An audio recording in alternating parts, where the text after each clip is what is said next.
Mr. Toastmaster. Hello, friends, fellow Toastmasters, and welcome guests. Long, long ago, in a faraway land, lived the king and the queen. And the king was very narcissistic and pompous.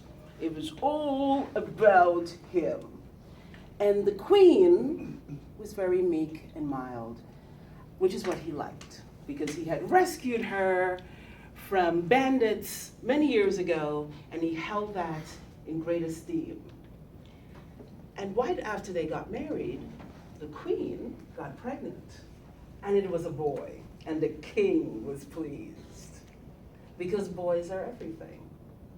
2 years later, the queen got pregnant, and it was a girl, and the king didn't care, because girls are nothing. So the king continued to rule the land, and he made the queen very unhappy. But the prince and the princess became best friends. The prince was 2 years older than the princess, so the princess just adored him.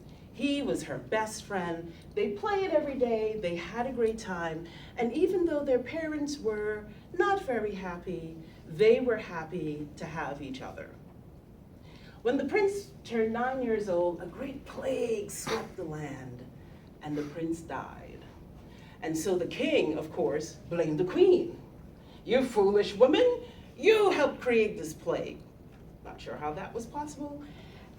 "It's all your fault." And he banished the queen to a faraway land where she would have no status, no money, no clothes.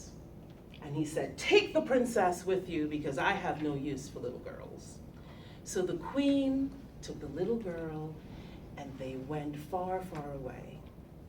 And everywhere she went, nobody wanted to help her. So she decided the best thing to do was to return the princess to the king and admit failure.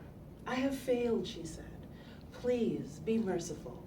Take care of your daughter, the little princess." So the king agreed, "Fine, send the child."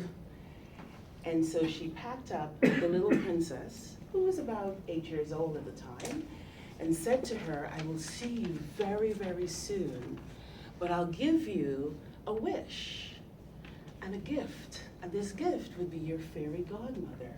And whenever anything goes wrong, just call on your fairy godmother, and she'll be able to help you."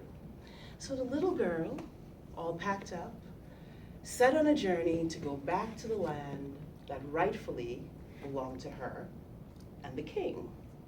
When she arrived at the land, now that the king was single, there was a line of suitors waiting for him, curtsying at the fancy ball. "Look at me, I'm prettier than you. Oh, this is fabulous." They laughed at every joke. They twittered around. It was so much fun for the king. And he selected someone that he thought would be the perfect next queen. And at the beginning, the perfect next queen was very nice to the little girl.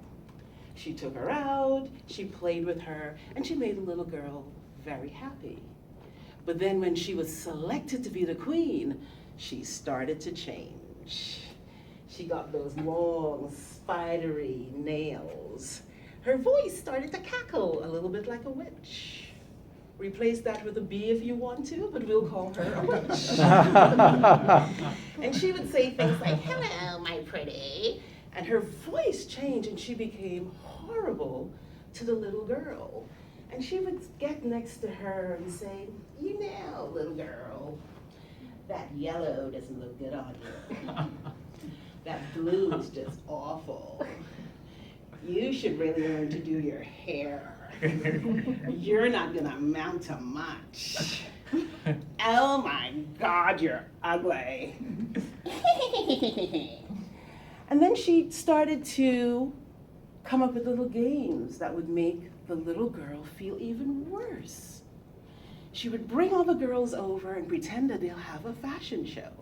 And all the girls would model and look so pretty, but she would put rags on the little girl So inevitably, the little girl didn't win the fashion show. And she would say, "That's because you're so ugly." But something miraculous started to happen. The little girl started to grow.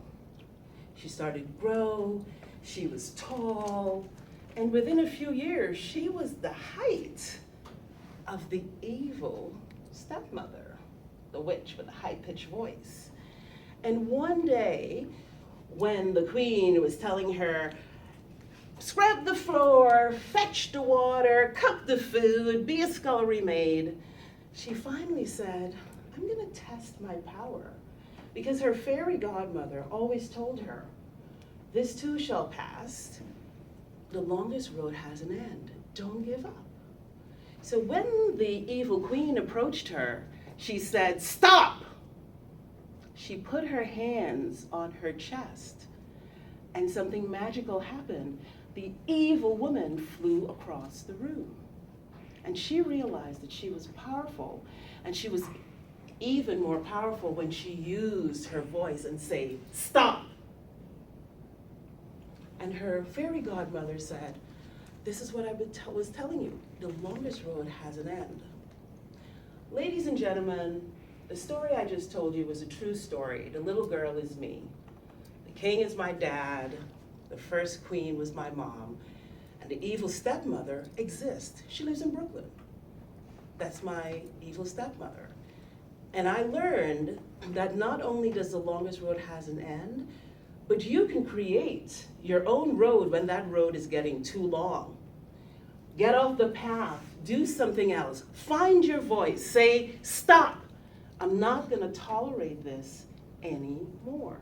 I'm not gonna tolerate you or you or you. I don't care if you think I'm ugly, or my hair needs fixing, or that color doesn't look good on me. I don't care. I've found my voice." So whatever you're going through, whatever the challenge is, get off the road if it's too long. The moral of the story, find your own road. Thank you very much.